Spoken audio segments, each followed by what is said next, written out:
Well, I do appreciate, Mr. Chairman, the opportunity to participate in this hearing. I think this is a really important topic. I know this is a topic you've been interested in for a long time, but I think it's difficult for the American public or even members of Congress to understand the weight of what we're dealing with here. And I think particularly Mr. Smetters, what you've described, what could occur here, what will occur here, according to your testimony, over the next 20 years if we don't change course, is really, it's a five-alarm fire. It's cataclysmic.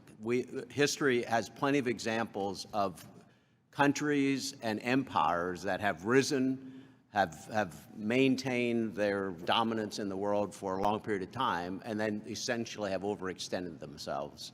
And we, I would say, are potentially at the brink of that occurring here. And it could be a slow decline where rising interest rates are affecting the economic conditions, or it could be catastrophic, which I think, Mr. Smetters, you've alluded to. A sovereign debt crisis will occur when the capital markets, when investors no longer are willing to hold the U.S. dollar because they believe the government has the inability to pay or doesn't have the will to put ourselves on the right path to be able to pay. And Mr. Falkender, you've talked about the softening, I don't know if I'm misstating what you're saying, but there's certainly a few weeks ago, we saw a softening of purchases and the demand, which potentially is probably driving up interest rates now. But if that trend continues, whether it's individuals or institutions or foreign countries that are no longer willing to hold our debt, we're in real trouble, are we not? I mean, am I overstating the condition that we're in now?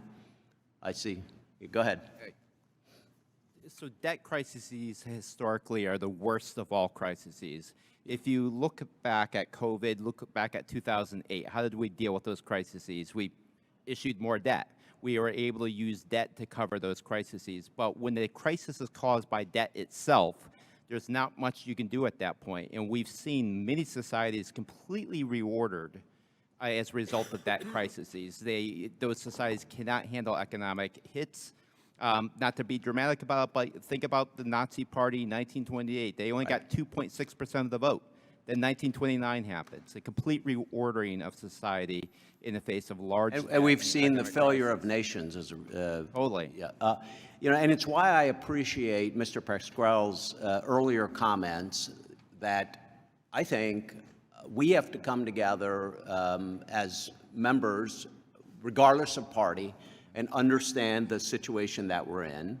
We have to accept responsibility. I think both parties, as Mr. Pascrell said, have led to the situation that we're in now. Mr. Kogan, I know that you've, in your testimony, you've been intent on blaming Republicans. Could you agree with me that both parties have brought us to where we are today? My testimony was clear. It was a bipartisan extension of the Bush tax cuts was an instrumental part of it. Yeah. Do you feel like both parties contributed to the situation that we're in today? I mean, it was a bipartisan bill, so yeah, both parties were involved. Besides the bill, would you say? I think that. I mean, I think. I'll stop there. And the reason I put you on the spot is because I think it's really important that we have to get beyond blaming one another for where we are. And it's why I support a debt commission, which I think is critical to us to change the trajectory going forward. We really need to come together and understand that this is far beyond blaming one another. It's far beyond politics. This is something we're talking about the future of the country for future generations. And so it's critical that we act on this now. So I hope, Mr. Kogan, that we can get past just blaming a particular party. And that's why I appreciated Mr. Pascrell's comments.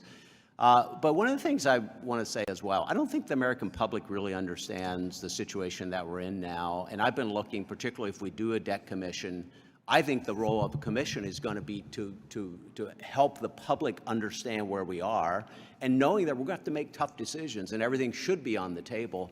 But in a very brief amount of time, I haven't seen a lot of work done out there in regards to past examples in history of what has happened and sort of looking at our current situation relative to that. And I'd be very interested in hearing from any of you on where we could go to help to explain to the American people what happens if we don't address this. Maybe Mr. Smetters, I'll start with you on that. Sure. I mean, the impact on the economy, the American people, the wages, the borrowing rates are all going to be very negatively affected. And there's lots of examples in Asia, in Latin America, in Europe where this has happened.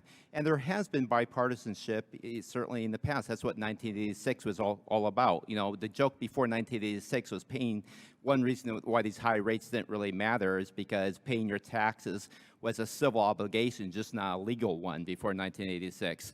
There's so many different ways to dodge those taxes. But in 1986, incredible bipartisanship most economists agree with that approach. And so I think there are examples that you can point to. Thank you. I'm out of time. Thank you, Mr. Lloyd. Chairman.